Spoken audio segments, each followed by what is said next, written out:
kabingi Yesu onjune ebizibu ebikusanga kabingi amaziga ganchuzire kamengi omwoyo wawampumuze wesengerize mukama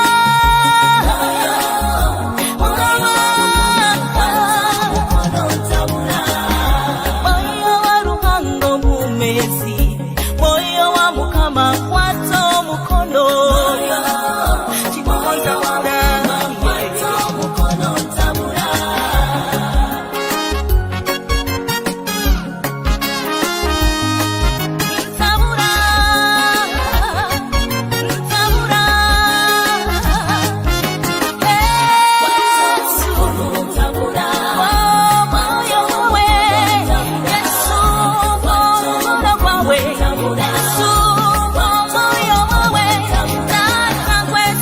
Yesu,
thank you for following us, for loving us, for liking us, for choosing us, for accepting us as we are.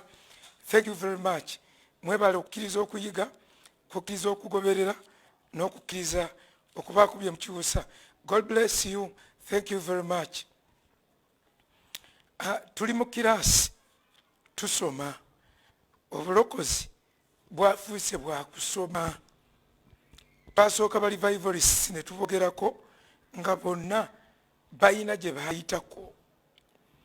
Ng'okwekenneenya kuba kuzibu, okwekenneenya ebyawandiikibwa, wabula okusoma kuyambako kko. Ngamba okusoma theology kya Luzungu, naye okustudyinga ku nkola za Katonda nga bwe yakolanga, nga bwe yatambulanga, ne be yatambulanga nabo tubakeberako kko. So sebo ne bannyabo, twogera ku pointa yange bagenda gireeta tugimisplaces. Okay, twogera ku wema eya Musa. Akati wema ya Musa ovanga ku subject Katonda gye yasomeseza enakwana nga tegwagenda okusomesa, yamusooka mutereeza for 6 days n'amukweka mu kire okumala enakwana, n'amukweka mu kire for 6 solid days, n'asooka amugjayo n'amusomesa wali. Bwe ziba nnaku za kusoma, abasomye emyezi 2 konseka. Kakati ekyo kitegeeza ki? Nti si byangu nnyo okutegeera, okuggyako omuntu nga yegguddewo nnyo, kye tuyita wide gulbity span, ng'alina galubirite nga ligalibo, ng'alina yeegaziyiza obwongo bukubye 180, n'ategeera ebintu bino naddala we bituuka ku biweebwayo. Ku biweebwayo nayogedde Oluganda, manya ne ku ssaddaaka ezaakolebwanga wano nayogedde Oluganda, ne mbagamba baaweerangayo ebirabo 5 wano ku kyoto. Ebirabo bino 5 ebyaweebwangayo, Baleevi essuula 1 neyogera ku burnt offering, Baleevi essuula 2 neyogera ku seed offering oba cereal offering, Baleevi essuula 3 neyogera ku trespass offering, essuula 4 ku zonna mpaka ku 5 zoogera ku biweebwayo 5. Ekyo kikulu nnyo. Buli ssuula n'ekiweebwayo kyayo, buli ssuula n'ekiweebwayo. Nse ndabanga ebibakkiriya.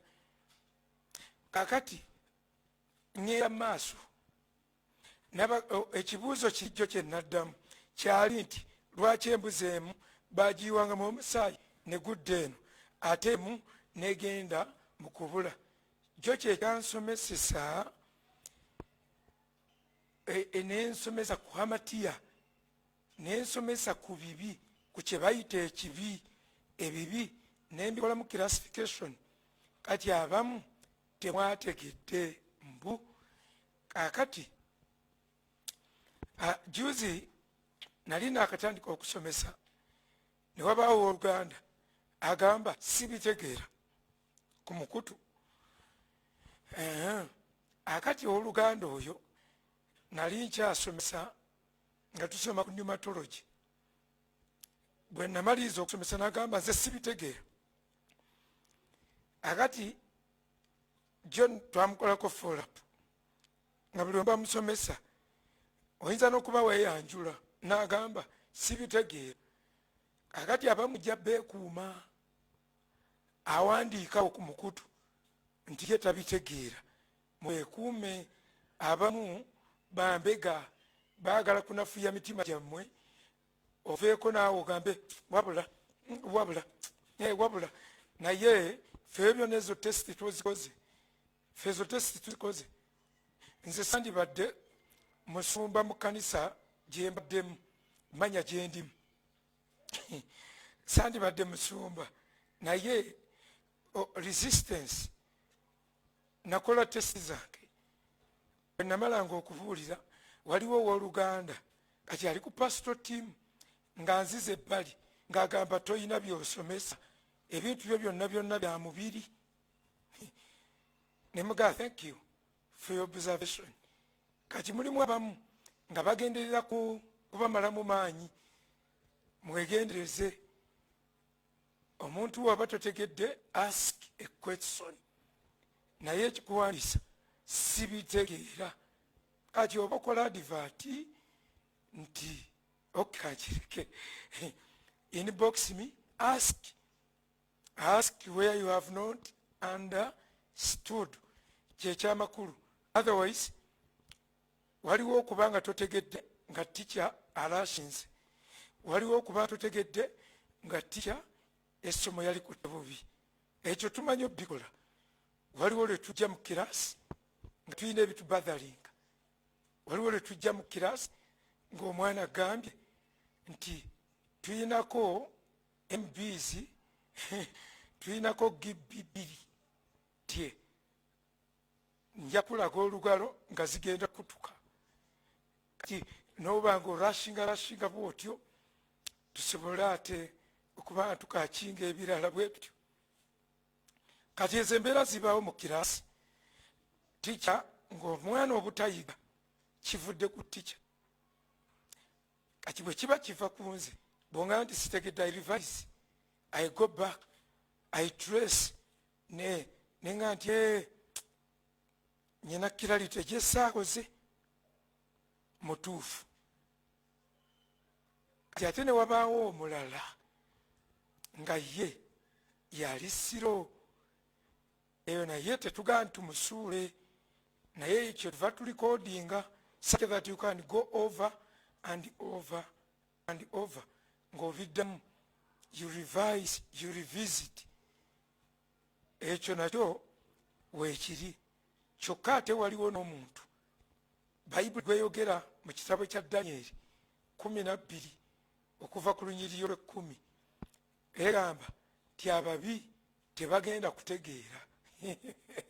Ekyo sinze nkyogera egamba nti ababi kakati tujja kwesootinga saagala munyiike gwe manya byonna nze ntunulayo obwongo bukyali so vibrant ntambuza omutwe ntunulayo nemanya ono tagambye mbu sibitegeera lwakuba tabitegeera naye tabyagala. Mmanya nti ate ono tabitegeera lwakuba tayagala teacher. Abasomesa b'okubala banyiiza abaana, abantu tebagala kubala lwaba teacher. Okay, omuyizi bw'aba tayagala teacher kizibu okutegeera teacher by'asomesa. Naye twogera lulimi Luganda katuddemu katini temutya sigenda bbiwaako.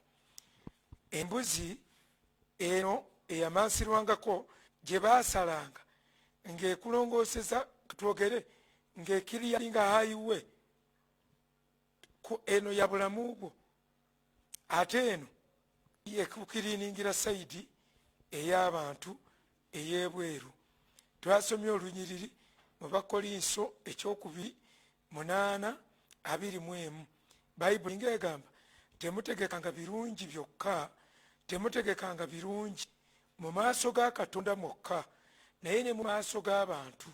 Kati kyekyandeetesezza classification of sins okwawulamu ebibi ne tubyawulamu emirundi nga 6. Ebibi bye twayawuddemu nga tukozesa n'olulimi Olwebbulaniya n'Olugreek ebyo twayawuddemu ne tujja ne tugamba ebyo oba tobitegedde teri mulokole yenna nga tutegedde ebyo ayinza kutegeera Yokaana essuula esooka ey'okubiri n'ey'okusatu. Essuula esooka eyogera ku kibi ekiri jjeno ekiri ebweru w'obulokozi nga ffenna twayonoona ne tutatuuka mu kitiibwa kya Katonda. Yokaana essuula ey'okubiri eyogera ku kibi ng'okyonoonye naye nga kitize one time sin oba n'oyenda. Kaakati ne wabaawo Yokaana essuula ey'okusatu ng'egamba omwana wa Katonda takola kibi. Kati eyo yonna Bayibuli y'Oluganda ekuyita kukola naye essuula ey'okusatu egamba practicing n'oyenda tugamba ye munnange yakemeddwa kayenenye era ekyo bayibuli kyegamba taata waali atwegayiririra ne tunaazibwa bwe tukonfesinga titwonoonye kati ate bali ab'emabega abagamba bwe mugaa nti temwonoonangako muba mwerimba ne katonda muba mufudde mulimba essuula esooka essuula ey'okubiri ate n'agamba when you confess your sins abasonyiwa which you commit ate mu ssuula eyokusatu n'agamba teri mwana wa katonda akola kibi akola ekibi nga tamulabanga nako tekisoboka nakusoboka kati kibayita okukola ekibi ekigambo ekiriwo mu Lwebbulaniya twakisomye ne tugamba ekyo kitegeeza practicing sin. Nyinza okulimba mba nyonoonye naye ekyonoono kyange si kyekiri. Wano ba Grace Teachers munnetaagamu nnyaawo bwe nnyomba leero mbasigwa mu first sins ziri worldly sins. Okay, mba nyonoonye kati we mba nyonoonye I confess my sin, Mukama nansonyiwa neneenenya Mukama nansonyiwa. Then bwe mbanga ate buli lunaku muze bw'oba toyonoonye bwonoonye naye oba mwonoonyi. Are you getting the difference? Kakati twayogeddeko tyebibi ebimu nga bwe mulaba amateeka tulinawo civil offenses ne criminal offenses. Criminal is handled by the government. Oba oweza na government. Civil oweza na muntu munno. Kati ab'amateeka baabikoppa mu Bayibuli kubanga Thomas Aquinas baali bannaddiini kayingo abatandika amateeka evolution of the law. Bw'oligenda n'obasomako olikiraba osomanga ekitabo kye bayita jurisprudence, the jurisprudence 1 and 2 jurisprudence nga tusoma evolution of the law ojja kulaba nga bintu bino biva mu bannaddiini mwe bajja okuzimba amateeka besisya amateeka gonna agakozesebwa mu nsi agasinga foundation yava mu Bible. Yava mu Bible. So kakati total cleansing embuzi emu gwe gibale nti eringa ekutte sifu eno ekirinzinga ekkubo era omusajja ayiwanga omusaayi wano mu kyoto ku mayembe g'ekyoto n'amansira mpaka ku ssanduuko y'endagaano. Olwo n'atuuka ku ssanduuko y'endagaano awali masisiiti entebe ey'okusaasira. Bwe yatuusangawo n'amansirako omusaayi ogw'embuziyo oba ogw'embuzi ye kubanga ne bakabona baawangayo. Naye bakabona bano baayingiranga nga kuno kuliko amayinja ng'amayinja gawandiikiddwako ebika bya Isirayiri 6 ng'agenda okuwaayo saddaaka ku lwa Isirayiri yonna olwo. N'abakubiranga ekkubo naye ng'ekyano kikola several times. Okay, so ladies and gentlemen, ekyo tubimaze tubyogedde. Ekyoto kino kyali kitegeeza Mukama waffe Yesu Kristo kapaati kamu kokka kenkwongerezaako ti saddaaka zonna ezaaweebwangayo wano Yesu yalondako okwa-identifyinga ne saddaaka emu gye bayita endiga. Of all sacrifices ebiweebwayo byonna ebyateekebwanga ku kyoto ekiweebwayo kimu kye yalondako n'aidentifyinga nakyo. Obuyuba bwe bwakwatanga ejjuba n'alirekera Omwoyo Omutukuvu. Omwoyo Omutukuvu lye yalondako ng'ejjuba. Kati yalonda endiga olw'okwetoowaza kwayo, n'alonda endiga kubanga ng'alaba characteristics z'endiga. Isaaya 5:3 egamba yasirika mu maaso ng'endiga bwesirika mu maaso gaabo abagisalako ebyoya. Kati ekyo yaidentifyinga n'endiga kubanga yo yabanga sacrificial victim kuva ku lwereberye mpaka endagaano enkadde weekoma. Eyo teyabulangako ku sadaaka. Kaakati kyeyava identifyinga n'endiga eri milled, endiga nzikakkamu, bwekutama toyinza kumanya nti emanyi gyeraga. Eyo yendiga with its lovely eyes. Era omuntu bw'atunuza amaaso ag'ekisa, mu Luzungu tugamba she has a sheep's eye. Ayina eriiso ly'endiga. Tuba tutegeeza amaaso ag'ekisa, sheep's eyes, amaaso g'endiga. Ekisa era endiga eyo gy'olaba y'emu ku bisolo ebisinga okuba decent. Kumwe abali awo bangi temulabangako kususu w'endiga, temulabangako ku bwerere bw'endiga. Mugiraba mulaba ekibeere naye endiga eri decent. Endiga yabikkawo bweti. Kati ate embuzi Kristo yagaana okwadifayinga nayo. Olw'ekyo ekyo akakira yakawanika, bagiwa omukira gwakubikka wano negaana ogubikkawo neguwanika. Embuzi tetya kulaga bwereere bwayo mu bantu. Eyo y'embuzi. Embuzi ntono evaako amata. Embuzi yeeveera, nyama yayo yeeveera. Embuzi akatono ekaba katono nga kekagikutte ekuba omulanga neereekaana. Naye endiga bayinza n'ogittira awo emmanju nga tomanyi. Kikye bayita endiga. Jjukira Yesu agenda kujja kwawula mbuzi ku ndiga. So mu byonna Yesu bwe yalaba nga muyinza omukonfusinga ng'Abadiventi bwe bagamba nti embuzi eri yagendanga yabanga sitaani. Bwera sitaani eyeetika ebibi byaffe, gye bayita scapegoat, lost goat, Azazel. Azazel ye embuzi yagendanga mu kubula era ekomyawo bibi mu community. Ate eno gye basaddakanga ng'etutukuza. Kaakati embuzi zino zikiikirira ekintu ekirala. Emu ng'egenze mu kubula eri yakolanga remission, yakolanga justification. Kati ate omusaayi gw'eno nga gwe gukiikirira sanctification. Nga gukikirira sanctification, embuzi y'eno sanctification ng'era gugenda stages zonna nga baziyitamu.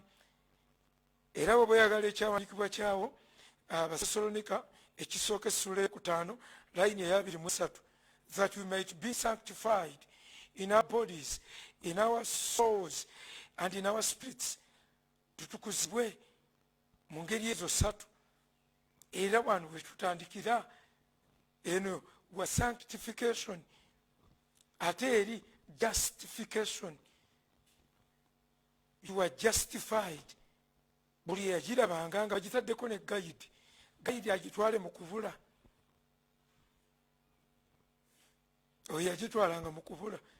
Teyabangako musango naye nga yeetika ku lw'ekibi. Okay. Kati Yesu collectively byonna ebisolo byonna ebyetikanga ebibi ebyakolanga nga saddaaka ne byetikka ebibi byonna yabiripulesinga. Twalusomye mu Pebulaniya 13:11. Bayibuli ng'egamba etya? Bayibuli ng'egamba nti ng'abooluganda bwe mulaba ebisolo biri ebyaggyibwangamu omusaayi, tyotyo ennyama yaabyo yafulumizibwanga neyokerwa ebweru w'olusiisira, tyotyo ne Kristo bw'atyo. Nga wano Pawulo yali asomesa Abebulaniya Abayisirayiri kubanga bo baasigala balobedde ku bino ebyawema. Okay? N'abasomesa n'abagamba abooluganda Kristo yajja kubanga mu Isirayiri tebakkiriza nti Yesu yajja, era bo bagamba bamulinze, era balina ne geeti etaggulu wa Northern Gate tobagizanyirako. Balinze Yesu, balinze Yesu. Mu Isirayiri eryo eggwanga lyolaba, bo tebakkiriza mu yajja, era balina Bayibuli ya ndagaano nkadde yokka. Eyo empya bo bagamba byammwe, mmwe bannaggwanga mmwe mwabiyiiya, tebabikkiriza. Era bwe twali tubuuza nga tuli mu Isirayiri, abasumba abamu mwaliyo, twali tubuuza ne tubuuza abagundi abo abakungu baabwe ti abange, singa Yesu alijja n'abakakasa nga yaliko wano mugenda kukola mutya? Akati no omwana mulenzi n'ajja gaffe n'atubuuza, where are you coming from? Coffee from Uganda. N'agamba, you think Jesus will come and take a Ugandan? Okay? Jesus, if you say was here, and he was here for his brothers, but you think Jesus will come and take a Ugandan in heaven and leave out to his brothers? Is that what you want to mean? Yatuyerega. Akati mwana mulenzi babita balabbayi, balenzi nno abamu bato naye nga bali ku kitiibwa kya labbayi oba labbi.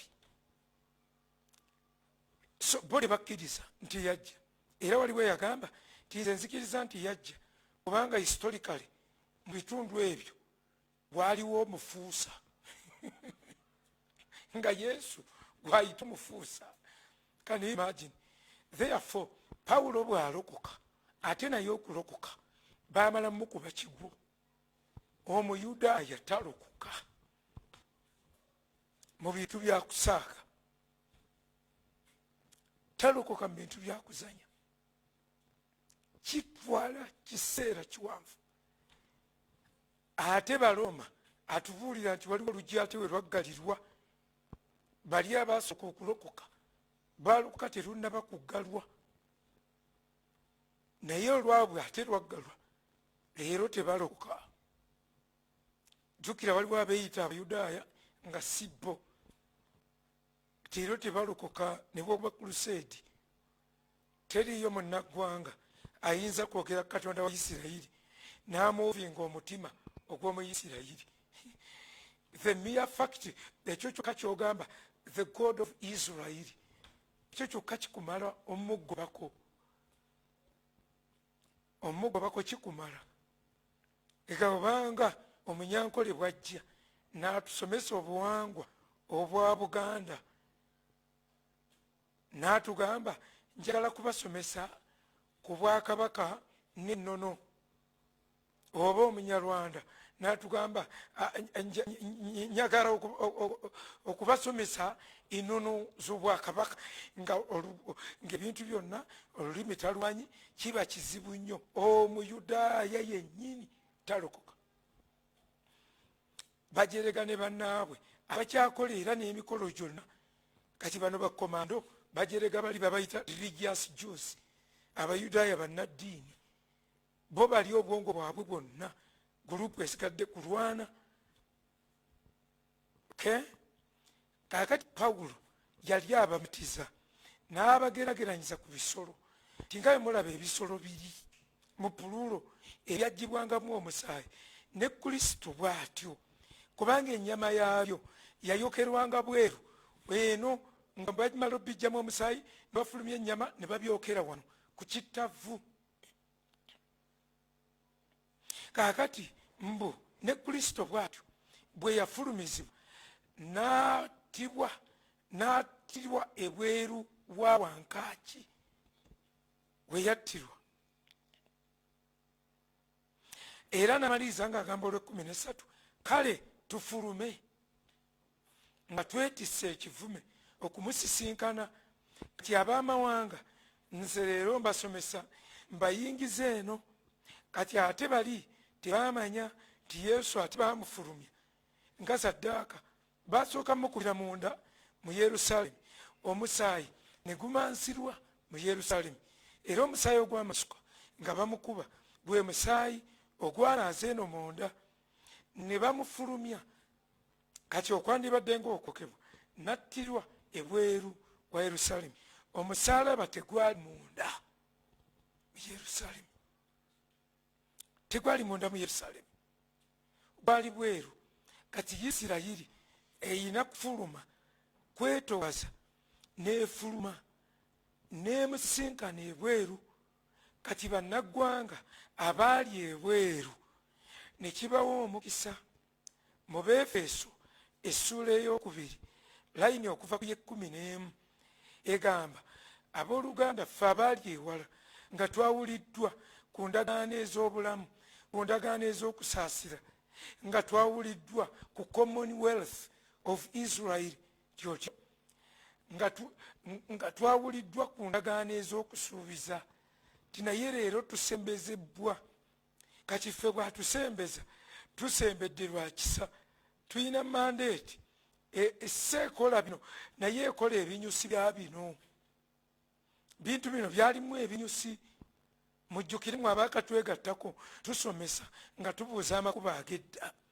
Yeremiya 6:16 agamba bwe muba ebintu byasobedde, in fact ekyo takyogera naye agamba muyimirire mubuuze amakubo ag'edda, olugendo olulungi gye luli mujja dduzuula. Bwe mululaba mutambulire omwo, kwe munaamanyira nti mululabye mujja kufunira emmeeme zammwe ekiwummulo.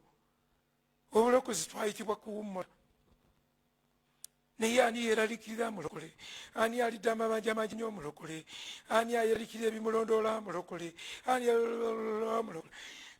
Abantu abamu babugwiriddemu n'eddalu. So nga kyamagezi bwe tuddamuko emabega ne tusinziira ne twetegereza obulamu. Okay, kaakati ebisolo byonna ebyasalibwa wano ne bijjibwamu omusaayi kati bye tuliko, kubanga leero ebitwalibwa eri ne Kristo yabeerako mu bulamu ate n'abeerako mu kufa. Yeetikka ebibi nga mulamu ate n'abyetikka n'akola cleansing ng'amaze okufa ku musaalaba. Kakati for that matter byonna yabizingako. Naye wuliriza, ndi wano wokkawoka omusaayi ogwagibwangamu na biki. Kakati omwana gw'endiga olw'okuba gwe yaidentifinga nagwo ne mu kuva nga bavaayo mu kuva essuula ey'e12 layini ey'e11 bayibuli eyogera n'egamba nti babalagira basale omwana gw'endiga basiige omusaayi ku mifiiweeto gy'ennyumba zaabwe, malayika w'okufa abayiteko. Right from the beginning. Kati olwo olunyiriro jaddugatta ku Isaaya 28:17-18 nga bayibuli egamba okufa kumiriddwa n'okufa kugenda kumiribwa. Kati ng'omusaayi guno malayika ow'okufa, the angel of death, gwokka gwawa respect omusaayi gw'omwana gw'endiga. Endiga eyo yali ekiikiridde mukama waffe Yesu Kristo. Okay, olwa boldiness yaayo, olw'okwetoowaza kwayo, olwa disensi yaayo, olw'okuba obugabi bwayo, egaba okuva ku byoya kutuuka ku kisembayo. Eyo yendiga. Okay, kakati bassebo ne bannyabo bwe baasala, bayibuli egamba omusaayi ne bawusiika ku bubuno bw'ennyumba, door posts. Kati malayika w'okufa bwe yajjanga yayitangawo buyisi. Kaakati ekyo kikuyamba ki leero? Ekyo kikulaga oba omusaayi oba endiga, the type of Jesus. If the type made it, the reality must make it more. It must be greater. Nkyetegeeza ki? Oba guli omusaayi baguyisiiga ku mifuuweeto, emyoyo oba malayika w'okufa nga waalaba omusaayi gw'endiga ayitawo buyisi n'atakukola kabi. Kati omusaayi gwa Yesu naddala bwe tuba tugulina kiki ekigana omuzimu okuyitawo obuyisi? Tunoonya lugendo olulungi gye luli. Just kikino malayika w'okufa n'abayitangako. Ebyagwanga eno mu Misiri awalala tebyagwanga mu Gosheni. Mwe temulaba nga twetaaga okwongera okutegeera? Kale kiki ekyokuyiga leero ku kasonga ako? Baali ennyama y'omwana gw'endiga baagirya nga bayimiridde, nga beenenise engato zaabwe mu bigere, nga bayimiridde baagirya. Kakuviirekumu ebintu biringa 5. Baalya ennyama y'omwana gw'endiga. Kuva 12:11 they ate it, ne baliirako bitter herbs, enva ezikawa, ne balya nga engatto bazeenanise mu bigere. Ekyokuna nga beesibye mu kiwato beenywezezza. Ekyokutaano nga bakutte emiggo gyabwe. Ekyomukaaga ne balya nga banguyiriza. Okay, tugende. Baalya omwana gw'endiga. Leero okulya kutegeeza ki? Kwogera ki gye tuli? Meditation. Meditation kufumiitiriza. Ekivaawo ekyo musumba Yeremiya essula ey'e15 layini ey'e16. Kufumiitiriza. Oluganda katulabe we lwakijjayo. Yeremiya 15:16. Meditation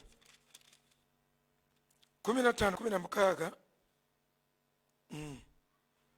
Agamba ebigambo byo byalabika n'embirya, n'ebigambo byo byali gye ndi essanyu n'okusanyuka okw'omutima gwange, kubanga ntuumiddwa erinnya lyo, Ayi Mukama Katonda ow'eggye. Kaakati mu Yeremiya essula ey'e15 layini ey'e16 Bayibuli etulaze eating stands for meditation. Era ekigambo kyo bwe kirabika n'ekirya. Leero tukirya tutya? Through meditation. Okufumitiriza ku kigambo. Abasomi ba Bayibuli muli bangi, abanyumya Bayibuli muli bangi, naye enjawulo Bayibuli weetwawulira kufumiitiriza ku kyosomye n'okirowoozaako, si kukirivayizinga. Meditation is deeper than revision, is deeper than reading. Ate ne reading ino naye alina levels. Waliwo reading eya scanning, obikkula bubikuzi buli wamu owulira ng'eyamalawo n'olangirira nkimazeeko omulundi ogwokutaano, mpezezza ogw21. That is scanning. Naye meditation baalya omwana gw'endiga. That is meditation. Yeremiya 15:16. Leero gye tuli bwe mwana gw'endiga guli bwe tugulya. Kristo ayagala omuwa ebirowoozo, ayagala omuwa obudde, ayagala attention. Naye nabagamba ng'abasumba bakyawa obujulizi. When I was at the toilet, the Holy Spirit spoke to me. Nga kwasiza ku toilet. Tuli mu kabenje kanene nnyo. So ladies and gentlemen, baalya ekyo kimaze. Omwana gw'endiga otyo ne baliirako enva ezikaawa, bitter herbs. Ezo bitter herbs mu lugendo lwaffe mweziri. Balooma essula 15 Bayibuli essula ey'okutaano olunyiriri okuva ku lwokubiri egamba si ebyo byokka eby'emirembe n'essanyu na biki tye, naye musuubire n'okubonaabona. Ezo bitter herbs olugendo lw'obulokozi, it is one of our portions, kwe kuyitako mu mbeera. etuteekateeka nonti necessarily kuba oliwe yaŋŋambye kyataawo n'owakanya ensolo. Embeera ze tuyiseemu mbabuulira zitumala zituyisaamu era zino Katonda yatutegeka olwaki life span zaffe ziyinza obutasobola na kutuuka mu nsolo gye mwogerako. Secondly, ekitubonyaabonyesa waliwo abaafa kibaddire mu buddisi, waliwo abalokole abajja bafa buli lunaku kumpi tuziikayo omulokole. Kakati ye banamuzuukiza ne bagamba gwe waffa tukudde sooka oveeyo ensolo ekwatemu. Bweba yeetukuza bweba si yeetukuza ki ekitukuza? Befeso 5 kuva ku 2 tunaazibwa n'amazzi ag'ekigambo asobole otwanjulayo nga taweese kantu konna. Gwanaaziza n'amazzi g'ekigambo mbwasi agenda kumwanjulayo nga talina bbala na lufunyiro. Nga ki ekitugolola? Kigambo. Ki ekituwoza? Kigambo. Naye ekigambo kirimukko paati ey'omuliro. Tweyongereyo. Akali bassebo ne bannyabo baliirako bitter herbs. Balooma atugambye si ekyo kyokka 5:2:3 naye musuubire n'okubonaabona nga mumanyi nti mu kubonaabona mwe mujja kalakita, kwe kuzimba kalakita. Omuntu eyabonaabonako mulala n'atabonaabonangako era naye aba mulala, n'enkwata gyakwalamu ebintu ndala. Era abamu bw'oba tewabonaabonako tebatera nnyo kuba successful. Kyuva mu kibuga buli mugagga gulaba omubuuza wavaawa, Masaka wavaawa, Dindi wavaawa. Kati ammwe abaazaalibwa mu Kampala ebintu bitera okuba meka. Sigambye mwenna kubagala wano bwendi wano waliwo omugagga omulaba ali successful naye ng'azaalibwa mu Kampala. So bassebo ne banyabo, omuntu eyazaalibwa mu kyalo ye muzibu. Lwaki? Bwe tokkangako na muti ng'obadde olinnya onoga omuyembe, sitaani n'agamba yongera ku maaso, yongera n'okunukkiriza. Kati sitaani aga akagumu leero okugulu okulala ng'oli ku muti onoga muyembe, oba okutuusako engalo kano ne kanogoka nokkirira ng'omuyembe toguleese, n'otunula gy'ovudde nga lwamboona. Ebyo naffe tubiyitamu. Twetemanga tulima, twalwananga n'essiga, muba mulima omusola guugo oli agufuukudde, enkuba omusulo, effujjo, kwokebwa, kukolera ki? Essomero liri mu mayiro 8, n'ova ku ssomero 8 n'ogenda ku luzzi mayiro 2. Can you imagine? Kaakati ebyo byonna bye bitusomesa kalakita, okuvumirira. Kyagambye nti okubonaabona kwe kuzaala kalakita. Ate kalakita ezaala ekintu ekirala. Kalakita ezaala ki? Embala, manya kalakita ezaala essuubi. Kati ate essuubi kalakita ezaala kugumikiriza. Kankuddiremu. Suffering produces perseverance. Perseverance produces character. Character produces hope. Biribina. Mu Luganda okubonaabona kuzaala okugumiikiriza. Kugumiikiriza ne kuzaala embala. Embala nezaala essuubi. Essuubi okwagala kwa Katonda awo kulyoka kufukibwa. Ojja kusoma awo paka ku lunyiriri olw'omukaaga. So mikwano gyange baalya ne balirako enveezikaawa. Mbadde ku nveezikaawa. Enveezikaawa nkutegeezezza the tribulations. Kubonaabona kwaffe enveezikaawa tuziraba bwe bali bajja mu kkubo, banywa amazzi agakaawa, baatulugunyizibwa, basisinkana amawanga ne gabalwanyisa hostile tribes. Bingi bye baayitamu. Kyekyabagambisa mulireeko enveezikaawa, bitter herbs. Era mujjukire ne Esther. Esther bwe yagenda mu nnyumba ya Kagayi emyezi 6 baamukolako n'ebyakaloosa ebiwoomerevu. Ate emyezi 6 egisooka baamukolako ebyakaloosa ebiwoomerevu. Ate emyezi 6 egyasembangayo ne bateekako bitter herbs, ne baapulayinga bitter odo nga bamufiira obwowo naye nga busiibwa. Yesu n'atugamba nti mugenda kufuna 10 ku 10 mu nsi muno, ne gye bujja n'abinnyonnyola bye bagenda okufuna, n'ateekako ne bitter herbs, n'agamba n'okubonaabona 10 kyo. So mugabo gwaffe kivula bamutegeera bamumanyi. Yobu n'agamba tunaafuna birungi byereere okuva eri Katonda. So ladies and gentlemen, ezo bitter herbs ojja ziraba mirundi mingi Bayibuli ng'eyogera mu Timoseewo ekyokubiri 3 olunyiriri okuva ku 12 nga lugamba nti abooluganda buli alina empisa ez'okutya Katonda anaayiganyizibwanga. Buli alina empisa ez'okutya Katonda. Olina empisa z'okutya Katonda, okuyiganyizibwa mugabo gwo. So ladies and gentlemen, ne balya omwana gw'endiga, ne baliirako ebikaawa. Ekyokusatu nga bambadde engatto zaabwe. Engatto zitegeeza engatto ziyimiridde ku witness, ziyimiridde ku njiri. Yes, Bayibuli bwegamba bw'onoosoma Isaaya 5:2 kuva ku lwa 7. Kandukebere Isaaya 5:2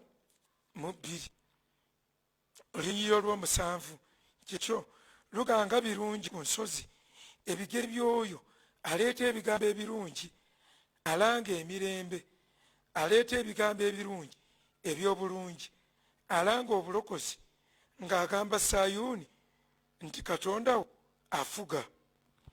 Kakati ebigere bino, engatto zino zitegeeza bulokozi, manya zitegeeza njiri, enjiri ey'obulokozi, enjiri ey'amawulire amalungi. Enjiri eyo kyebaali boogerako wali mu Isaiah 52:7 z'engatto.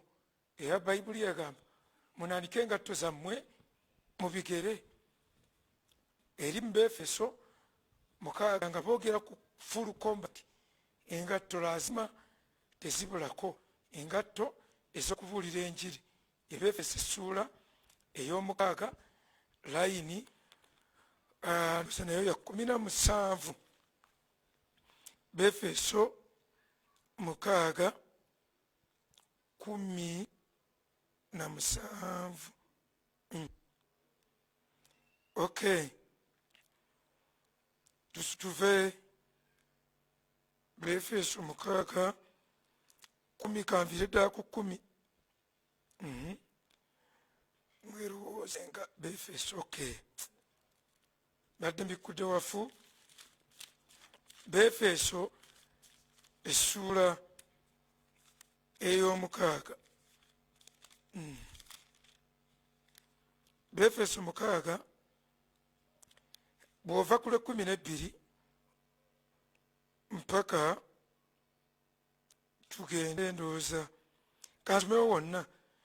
Kale mutwalenga ebyokulwanyisa byonna ebya Katonda mulyoke muyinzenga okuguma ku lunaku olubi, era bwe mulimala okukola byonna musobole okuyimirira. Kale muyimirirenga nga mwesibye mu kiwato kyammwe amazima, era nga mwambadde ekyomukifuba obutuukirivu, era nga munaanise mu bigere okweteekateeka olw'enjiri ey'emirembe. Befeso 6:15 engatto.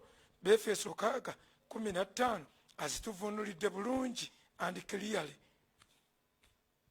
Okay, akati ezo tuzimaze ne tugenda mbu baali beesibye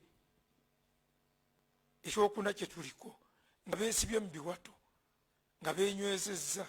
Era Befeso 6 kirira osome okuva ku 12 agamba nga mwesibye amazima mu kiwato. Omusipi gukiikiridde mazima, truth. Amazima mu kiwato ekyo kyekinyweza omulokole. Bwe bagamba nti weesibe 2 oba 3, ezo Abaganda baali bagamba nkutu, naye omulokole bwe bamugamba nti weesibe 3 baba bamugambye ayogere amazima aganywereremu ekyo mirundi 3 weesibe 3. Okay, akati amazima getwesiba mu kiwato kasita gagwa tuba tulangaze, tuba tukunamye. Ekkanisa tufube okulaba nga twogera amazima, oba tufa tufe. So ladies and gentlemen, tuleme okutirira Katonda, twambale amazima mu kiwato kyaffe. Ekyo kyali kikiikiridde. Then ekyaddako Bayibuli egamba nga bakutte emiggo, nga bakutte emiggo gyabwe. Emiggo giyimiridde ku authority, buyinza kulunda, kusumba, kugayidinga through authority. Naye mu nsonga eyo nga bustandinga actually ku moral authority, nga kwonoyima okusobola okugamba ku munno kubanga gwe obunafu obwo tobulina. Kati gy'emigo egyo. Ekirala ne babagamba balye nga banguyiriza. Okulya nga banguyiriza, okubikkulirwa kulinga maanu. Ekigambo kya Katonda kiringa maanu. Wekigwira ng'obulidde okubikkulirwa, ne bw'obanga ovuga mmotoka, paakinga wabbali, wandiika okubikkulirwa okwo, Mukama aba agenda kukuyamba nnyo. Lwaki? Bwesula ozuuka tokijjukira. So mikwano gyange, ekirala nga bayimiridde. Okuyimirira kyekiri era Efeso akyogedde. Tulwe mujja okusobola okuyimirira bwe mwesiba bwe mutyo. Kyali kiranga standing firm, nga kiranga readiness, kwe kuyimirira. They were ready to move on. Ready.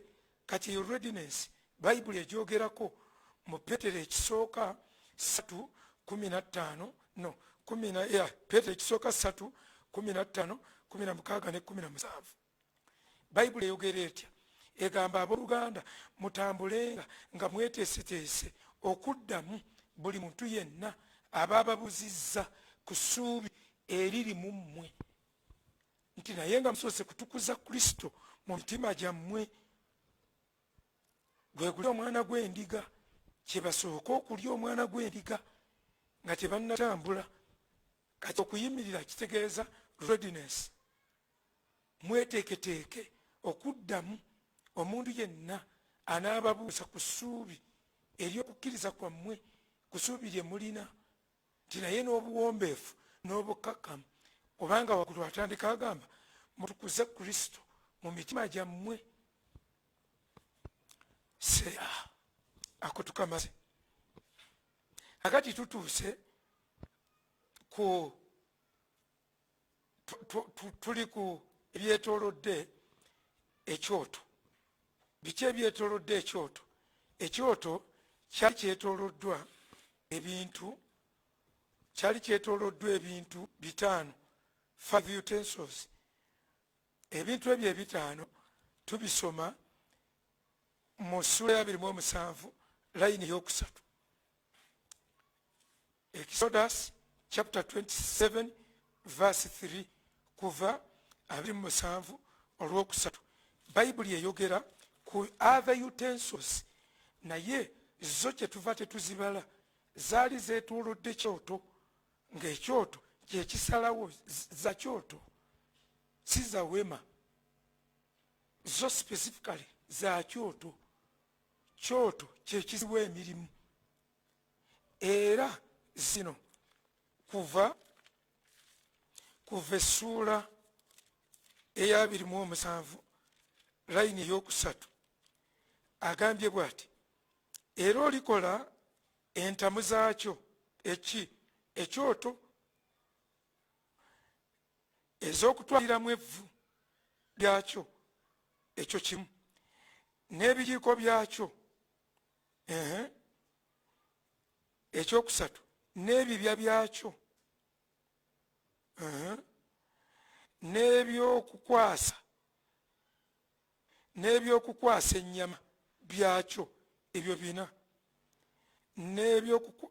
n'emmumbiro zaakyo, ebintu 5. Kakati abalina Olungereza abalina oluzungu mujja kusangamu ebigambo ng'ebintu bino ebitaano babiyise panis nga kyekisose, ekyokubiri nga babiyise shovels, ekyokusatu bakiyise basins, bubaavu. Ate categories wano nasampolinze kamu kamu naye yakolanga mu pululo basins, obubaafu nga bulina kubanga plural begins with the two. Anyway, the number is not given, but they are in plural. Lwaki nzikatiriza plural? Era nyina ensonga tekyabanga kimu kimu. Okay, ekyokuna flesh hooks, zefooko. Ekyokutaano fire pans. Kakati mu Luganda katufunule mu Luganda. Oluganda lwabiyita bulalamu naye tujja bitegeera kubanga twayagala ffenna tusome. Kati Oluganda number 3 manya verse 3 chapter 27 verse 3 Oluganda lugamba olikola entamu. Panis mu Luganda ziyita entamu ezigenda ng'okugyawo evvu. Entamu ezigenda okugyawo evvu. Okay, akati wano kye nasubwa mu mukubi wange ow'ebifaananyi, ekintu kyatankubira kye yeerabira y'entamu. Entamu ku kifaananyi kyaffe teriiko kubanga yawubwa n'alowooza ekinaabiro. Entamu yagimaze dda. However, gwe manya bw'oba okuba ekifaananyi kyo ebintu ebyetoolodde ekyoto kubaako entamu nga yo bagiyooleramu vvu. Okay, entamu nga yakuyoola vvu. Ekiddako ono akiyise muzungu shovels. Shovels bulinga butiyotiyo, agambye n'ekijiiko byakyo n'ebijiiko byakyo, entamu ez'okutwaliramu evvu lyakyo. Wano Oluganda lugambye n'ebijiiko byakyo. Ate ono ebijiiko abiyise shovels nga bambi era yafuba kubanga ekitiiyo kirinanga ejjiiko. Shovels Oluzungu lukiyise shovels, wali bijiiko. Wano Oluganda luyise agambye ekiddako n'ebibya byakyo. Ebibya wano Oluzungu lukiyita basins. Then flesh hooks tugamba n'ebyokukwasa ennyama biringa nga bifooko biri abaana ba Eri bye bafumitanga mu nnyama ne bajjamu bwe bati, ekifi ekijjirako kyekijjirako. Then ekiddako fire pans. Okay, kakati okusoma kwa leero kujja kuggweera wano. Zino ensonga ziriwa nti ebintu bino ebitaano ebyali byetoolodde ekyoto, ng'ekyoto twamaze dda okkivuunula nga kyali kyetooloddwa groups 5 eza utensils, byali bikiikiridde obuweereza obutaano. Ekyoto twagambye ye Kristo, ebimwetoolodde bwe buweereza obutaano, obumwetoolodde bwe buweereza obutaano. Bayibuli bweyogera mu Befeso essuula ey'okuna layini ey'e11 mpaka ku y'e13. Bayibuli ega n'alinya n'aleeta n'agabira bonna nga bwe yayagalanga, naawe abamu okubeera n'akola order n'agamba okusooka batume apostles, n'azzaako bannabbi prophets, nazzaako ababuulizi b'enjiri evangelists, nazzaako abasumba pastors, n'asembyayo ba teachers abasomesa. bye birabo bitaano. ebirabo bino ebitaano bya Kristo, gifts of Christ. mwabajja nga tusoma pneumatology mutajjukira waliwo ebirabo bya Katonda kitaffe, ne wabaawo ebirabo bya Kristo, ne wabaawo n'ebirabo eby'omwoyo omutukuvu. kati bino bya Kristo, era nga utensils zino bwe zaabalibwa okwetooloola ekyoto, nga zonna ziyamba kyoto, nga zonna zirongoosa kyoto, nga zonna nga bw'owulira Kristo atukuzibwe mu mitima gyammwe. How? nga utensils zino ze ziyamba. Kaakati buli kimu kyalina omulimu gwakyo, kyalina omulimu. Entamu gye tutasobodde kuba nayo wano ku kyoto wano, mwana gye yeerabira okukuba, entamu zaabanga zakugjawo vvu. nga bw'olaba entamu bw'etandise, comparison eno, direct comparison, mugenda comparinga Befeso 4:11 mpaka 13, mugigeraageranye ne Kuva 27 olwokusatu. ekyokulabirako, eno bw'oteekayo panis in the same order, eno bw'oteekayo panis kikwataganye kimakinge ne apostles ku sayidi y'Abefeso 4:11 mpaka 13. Okay, wano bw'oteekawo shovels, eriteekawo bannabbi, era mu order. wandiika ebya Efeso mu order yaabyo, Befeso 4:11-13, obitegeke mu bino ebintu ebyali byetoolodde ekyoto, obimakinge directly. ogenda kufuna okumanya okulala: panis, apostles; shovels, prophets; basins to catch the blood, evangelists; then flesh hooks, basumba; then fire pans, be basomesa. Kale katugereko mu details katono.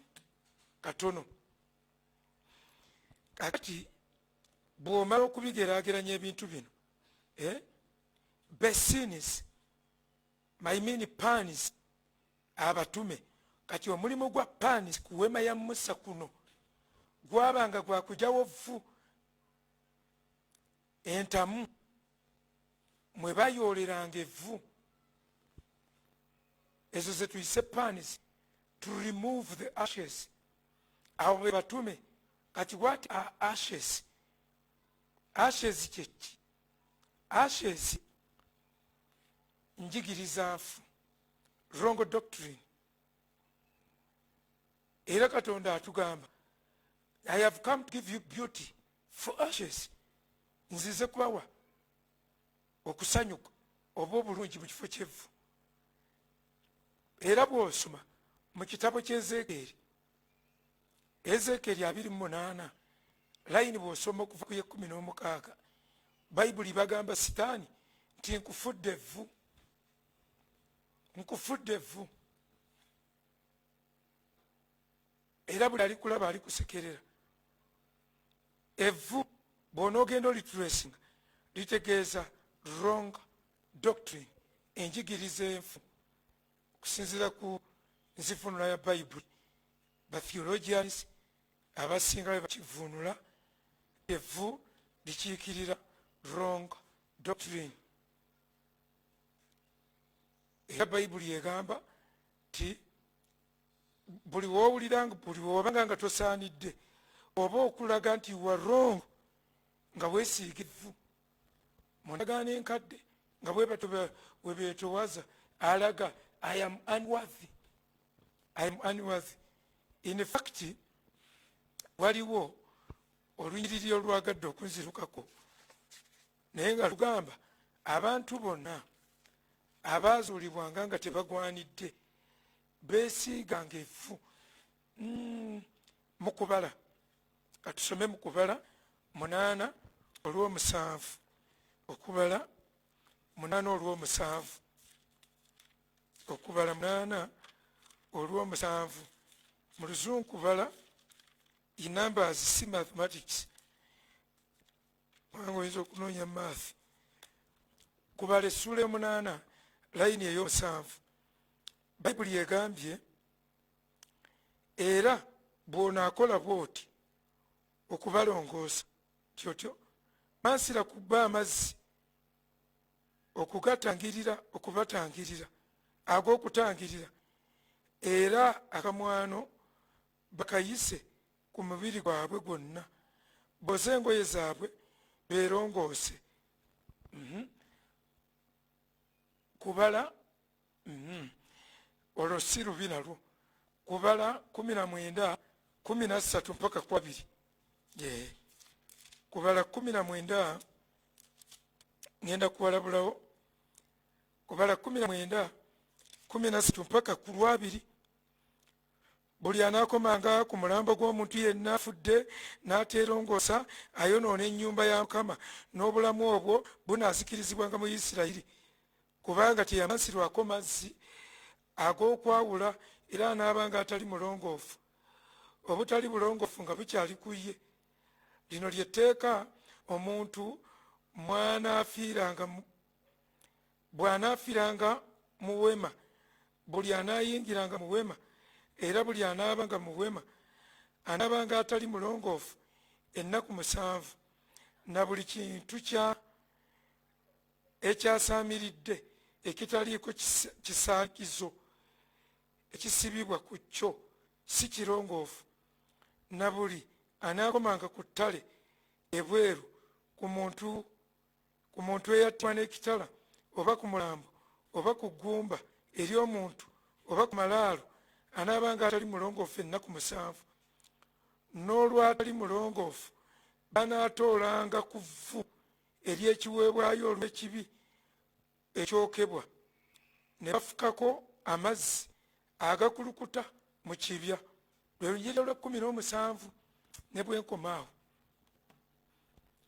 ng'ogenda ebweru bw'olw'abantu abatali balongoofu n'oyoolayo ku vvu ery'ebweru n'olimansirako ku bantu bano abatali balongoofu, amakulu bakkiriza obutali bulongoofu bwabwe. Evvu litegeeza wrong doctrine. So Ash Wednesday is a Wednesday for wrong doctrine followers, wrong doctrine teachers, for cults. Era buli gwe basiiga evvu ku lunaku lw'okusiiga evvu mweyangiridda mwekka mumaze okwerangirira nti eddiini yammwe enfu. Sitaani bamugambye nkufudde evvu. Abaali bassebo ne bannyabo ekyo nakyo tumaze okukiyiga nti entamu gye mutasobodde kulaba wano yali ejjawo vvu n'eritwala ne balitwala ebweru ne baliyiwayo ku kittavvu. Kaakati eno tugambye ye mutume ate tumaze okuvvuunula evvu ti ye wrong doctrine. Omutume omulimu gwe omutume ali exceptional era kyova olaba olugalo luno olumukiikiridde lweyawudde ali exceptional. Omutume muntu wanjawulo nnyo kyova olaba lwe lugalo oluko olukwatamu engalo zinnaazo mu maaso oluzifuluma mu maaso tewali lugalo lulala lukisobola. Naye omutume omulimu gwe omukulu kugjawo wrong doctrine, kugjawo. Naye ku kutya okuliwo tulinawo abatume mu nsi ku bunafu n'obugayaavu ku butayagala kuyiga. Do we have apostles in Uganda especially? Waliwo omutume akkiriza leero okubeeranga ku mukutu guno naye hambolinga ayige? Tekizibu. Naye ng'omutume omulimu gwe gwa paani kufulumya vvu nerongoosa wema. Abatume be batusibyeko bannabbi ab'obulimba. They were supposed to be bold ne balumba ne bamugamba that is wrong. Ekyo tekikkirizibwa kyokola, si kirungi n'akatono. So ladies and gentlemen, abatume nga beekwese, abatume nga nabo babimu byakumala kwetegereza, kiba kizibu okubaako bye bayamba. Ekyo nkimaze eky'omutume. Mulimu gwo kutereeza doctrinal issues, kusimba n'osimba abantu mu doctrine entufu, ate n'okugenda ng'oggulawo n'okuteeka abakulembeze mu bifo ebirala ng'obasimba ng'enkola y'omutume Pawulo bwe yali. Kikulu nnyo ekyo, kubanga obutume ne munne abantu 2 ku 4 5, omutume n'ono munne gwe mulaba afulumye ebweru, obuweereza bwabwe bwakufuluma era bo bugendako ekigambo go. Kyova olaba engalo eno eyiseemu, na luno olugalo lukutte eno, bwo buno butambulirako ekigambo go. Kati ate buno obuweereza obusatu obusigadde, nabbi, omusumba, omusomesa, abo baliko ekigambo stay go. Kati toyinza kukola stay go, tebisooka at the same time. You either stay or you go.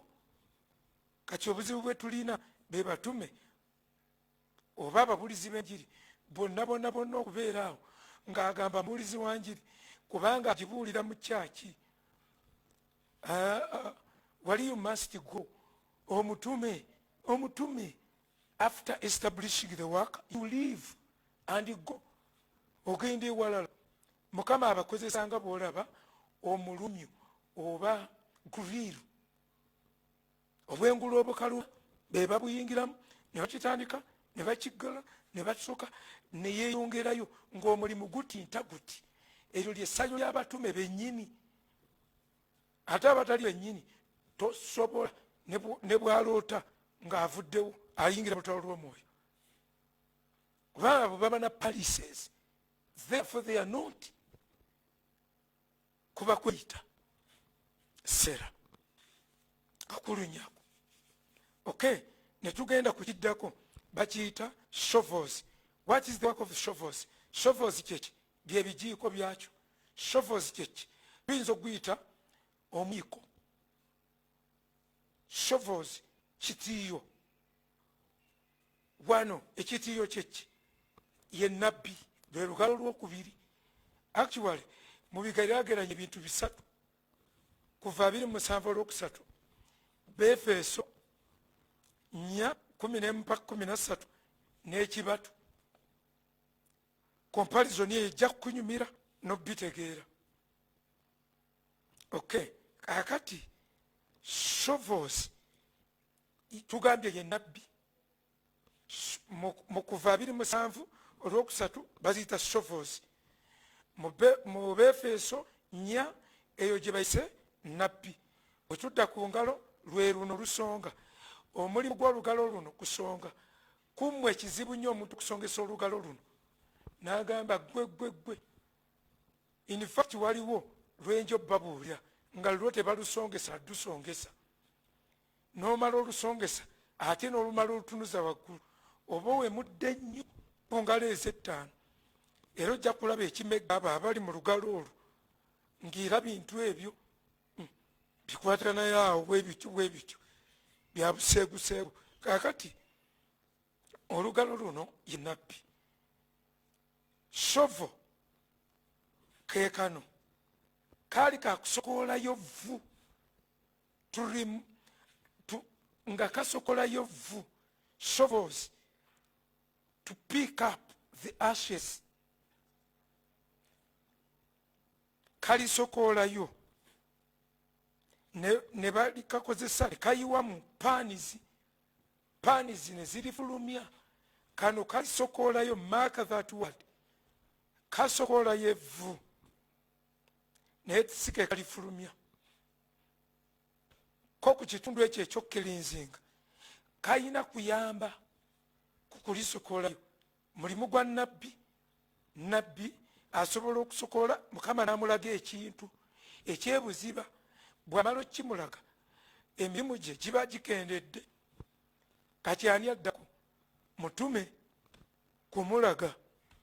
Mutume n'akola ekintu n'ayolawo evvu n'agumanya nti kino tekirina kuba bwe kityo, nakikoze bwe nti manya onakikola bwati tekirina kuba bwe kityo.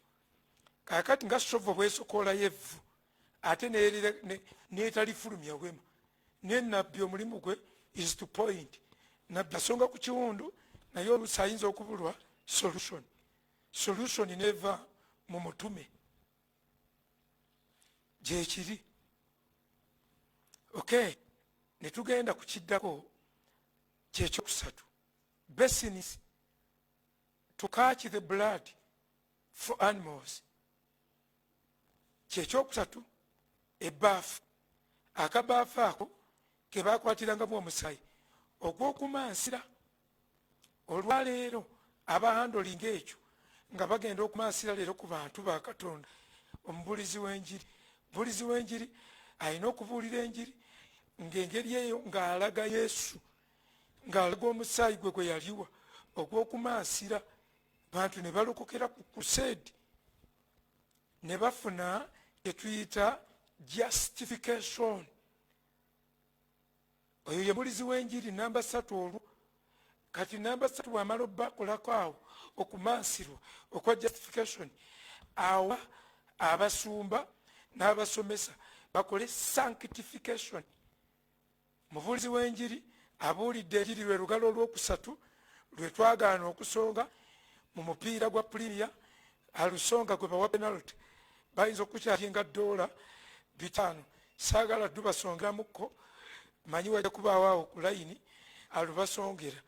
Nyina abaana bange abatemutyamutya naye kakati wuliriza basiro ne bannyabo, olugalo olwo olwa wakati lwa musaayi lwe lukola remission, lwe lukola justification. Bantu ne balukuka, they get justified by the sprinkling of the blood of Jesus. Kati we bamala sanctification negendera mu process ekyo kikulu. Sanctification eri mu Basosonike ekisooka 5:23 mu mubiri mu mmeme ne eyo ya process eri wali bagikuweerawo obubi. Hakyova owulira abantu nga bagamba once saved forever. Kaebyo kabye bibatabula bitono. Justification and sanctification bitono nnyo. Sanctification erimu okuyiga, erimu okwetwaza. Sanctification erimu okunenya, erimu okuprogressinga mu ngeri y'enjawulo, erimu meditation. Naye wali ku crusade tebibaawo. By God's grace obeera justified by faith. Nogandokose nongoseddwa nzikiriza. Okay, tweyongeremu abo tubayise b'evangelists. Tugenze ku namba 4 eya flesh hooks. Flesh hooks, by the way, b'evangelists be bano. Kano akantu akalinga olwendo. Twagezako okunoonyereza vessels ezo mu bitabo ebikadde ne tukafuna. By the way, nakozesa ebitabo bingi okukola research ku bintu bino, ebitabo bingi. Era ekitabo kyange research wange ku Weema ya Musa nakkirizibwa okusomesebwa mu theological schools ezigwa mu layini mwe tusomera. Ezigwa mu layini mwe tusomera. Okay, tweyongeddeyo. Kano ke kabaafu kaba evangelist. Wasigaddewo babiri. Tugenze ku flesh hooks. Flesh hooks tubale tutegeeza bano ba flesh jajja, flesh kid, flesh hooks bategeeza fork bihuuko ebyennyama, ennyama gye bayise flesh. So kubanga oli flesh, ennyama ku luno gye bayise flesh. Flesh hooks bye bifooko.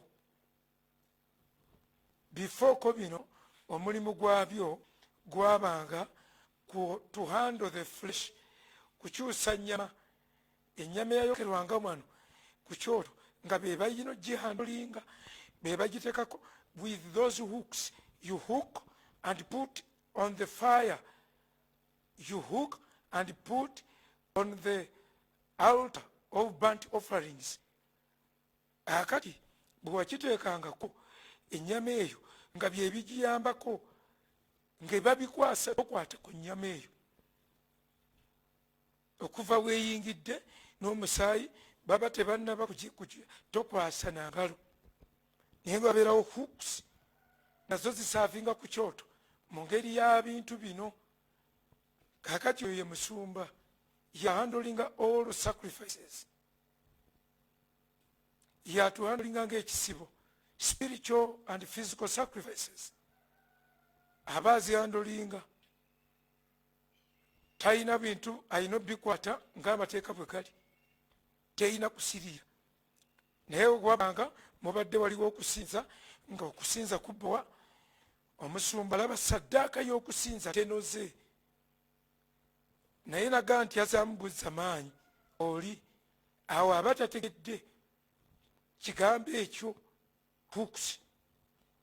Nyama esiriira, kabona atubula, kabona yerabidde mu kifo ky'okusaaka ensigo ebbiri n'amasavu ag'okubyenda n'akawago manya ebisenge, kabona ne yeerabira n'ateekako ekiwoowoolo. Saddaaka eba ya muzizo. Kakati mujje ebiwoowoolo ku kyoto, ebiwoowoolo tebyateekebwa kuweebwayo, toteeka kigere ku kyoto. Ekigere olw'okuba kyamaanyi, ekigere toddira ti olw'okuba gundi awaayo nnyo therefore n'omuleeta. Obuweereza bino tebirimu mukwano, gwe mulimu gwa kabona, ateekawo ekifiiti nga ku kyoto. Tye gundi alina ennyingo eno tugyetaaga namusaawo, gundi alina ennyingo eno, nga bunoonya nnyingo ezijja ku kyoto. Naye leero obwakabona obuliwo obumu bwo kyebunoonya. Ani atandya, ani atali threat, ani atansinze tutumu, ani anandekanga nze I am the only man in the flock.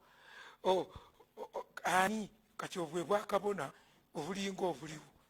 So ladies and gentlemen, ebintu ebyo biri so important. Mulimu gw'abasumba kutereeza services zibenga ziri lively. Era nze nasanyukira ku musumba omu ng'alaba Kibowa n'alagira abayimbi n'abagamba abeera wali n'agaba akazindaalo kagabe, naye omuntu obulago bwakuyedda n'asaakalira ku kitutu, oli ayimbanga mukuye ate n'omulekera akazindaalo n'ayimba, kubanga rutiini ojja kubamenya.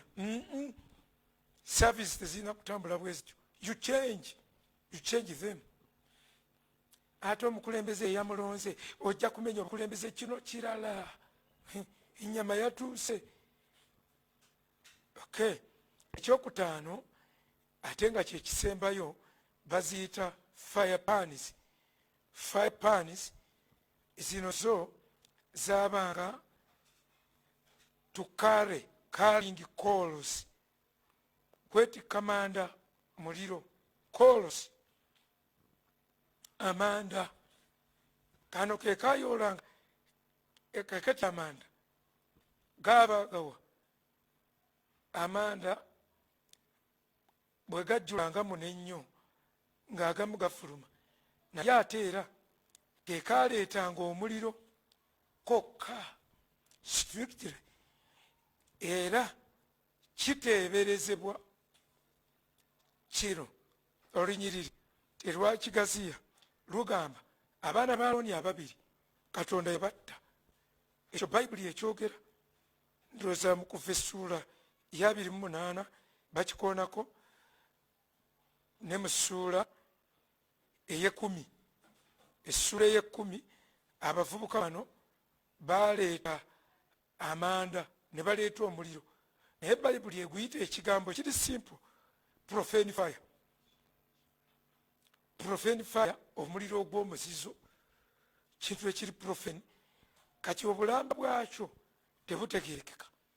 Oba muliro gwe gwali ogw'omuzizo oba ekyagufuula ogw'omuzizo, baaguleetera ku bintu ebitakkirizibwa, kubanga tebyalinga byakuwaanyisa, tebyabanga byakuwaanyisa strictly. That is in the Old Testament system. Leero Katonda yennyini asobola okukyusisa obuweereza, n'osumba n'atuuka ekiseera n'afuula omutume. Kisobokera ddala ddala, naye ng'ogenda kukola obutume nsinga tayito, ng'ogenda bukola. Akati kano akaali kaloyolamu amanda, ko kaandolinga manda gokka, n'okayozesa evvu, bikuleetera okufa, era nga mufiirawo instantly. A mistake yakolebwanga kuwema nga teriiko kuwoza, wafiirangawo, you could die. Olaba abaana ba kabona bafa, sitole eyo nagisoma n'ennuma. Baagenda ne babikira Alooni, abaana bo babiri bafudde, bafiiridde mu wema. Bwe baamubikira, bayibuli egamba yasirika busirisi, teyanyegawo, awo yasirikawo busirisi. Yasirika busirisi. Oyinyirira olwo, essula eyo bannaye mu aba 10 kuva essula eyo ye10 okuva. Okay, kale essula ye10 egamba bweti, Mukama n'agamba Musa nti yingira eri Falaawo olyoke mu Misiri wakati wo. Okay, kale tujja giraba, abaana bakulu kabaginoonyeze wano, tugenda giraba. Kakati ekyo Baleevi essula ye10. Very good, webale nnyo Mukama wange. Baleevi essula ya 10 si kuva,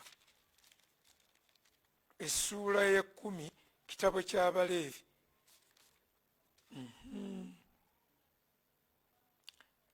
Baleevi 10, katusome ku baana abo. Kitabo kya Baleevi essula ya 10. Okay, awo Nadabu ne Abiku abaana ba Alooni ne baddira ekyoterezo, buli muntu ekikye, n'ateeka omwo omuliro, n'assaako ebyokwoteza, n'awaayo omuliro omulala mu maaso ga Mukama gw'ataalagira. Yawaayo omuliro omulala mu maaso ga Mukama gw'ataalagira. Kati ojja kusoma ne Kuva 28 olusooka, era ne mu Kuva 3 olw'omwenda, ojja kufuna ekifaananyi kino. Omuliro ne guva eri Mukama mu maaso ge, ne gubookya, ne bafiira mu maaso ga Mukama. Awo Musa n'alyoka agamba Alooni nti kino kyekiikyo Mukama kye yayogera nti naatukuzibwanga mu abo abansemberera, era mu maaso g'abantu bonna naagulumizibwanga. Alooni ne yeesirikira. Baamubuulira, Alooni n'asirikawo busirisi. So ladies and gentlemen, mbadde nkugamba nti omuliro guno abasomesa, kano kakiikiridde basomesa, kano katoola manda. Omuliro gwe mutooza, bayibuli eyogera mu kitabo kya Yakobo 3 olusooka, negamba eti temubeera basomesa bangi tye, kubanga abasomesa bagenda kulamulwa nnyo. Kwegamba mu by'okuyaayaanira tokiyaayaanira. Lwaki? Buli agamba nti musomesa mbu bagenda kulamulwa nnyo, bagenda keberebwa nnyo n'okusinga obuweereza obulala. Kati obuweereza buno obutaano timekeeper wange bundage essaawa kubanga niyo yavuddeko basebo ne bannyabo. Obuweereza buno obutaano bukiikiridde ebintu ebitaano ebyetoolodde ekyoto ya Kristo, ate ebintu ebikyetoolodde bwe buweereza obutaano, abatume, bannabbi, ababuulizi, bonna abo abataano. So ladies and gentlemen, twandyagadde tukome wano. Emirimu gy'abaana etaano emirambike ojja gisoma mu Befeso 12, no Befeso 4:12 ne 13. Essula 12 eyogera emirimu esatu egy'abantu bano. Essula 13 neyogera emirimu 4 egy'abantu bano. Ekisooka egamba to perfect the saints, yessula 12. Manya essula eyokuna layini 12. Ekyokubiri, to work or to do the work of ministry, lwenyiriri olwo era olwe 12. Era ne lwogerawo omulimu ogwokusatu, to edify the body of Christ. Then olunyiriri olwe 13 ne luleeta ekintu ekyokuna, to unify men in the faith, okutuleeta obumu obw'okukkiriza. Then akaddako, to perfect the church, to unify men in doctrine, ate n'okutuleeta mu bumu obw'okutegeera. Then ekyomukaaga, to perfect the church in Christ, kutuukiriza kanisa mu Kristo, ku kigera kya Kristo. Bayibuli egamba mpaka ffenna lwe tulifuuka omuntu omukulu mu kigera ekya Kristo, nga tetukyayuguumizibwa kuyigiriza kwonna naddala okutali mu byawandiikibwa. Then akasembayo, to bring men to maturity of Christ. Bye bintu 7. Ladies and gentlemen, God bless you so much. You can share the video. Thank you. Mwebale abayizi abasoma, mukole notes, kwata mpola. Bw'oba oyina ekibuuzo, inbox me okibuuze. Bw'oba okibuuze ku mukutu gwaffe ogwa Harvest Online Bible School, Harvest Online University yaffe, kibuulize okwo. Naye wano bwe tuba tusomesa, buli wogamba sibitegeera oba onafuya balala nabo bagambe nange sibitegeera. So ladies and gentlemen, God bless you so much. Mukama omukisa buli muntu yenna bayamba okutegeera. Byonna bisabye okuyita mu linnya Yesu Kristo Mukama waffe. Amen. God bless you.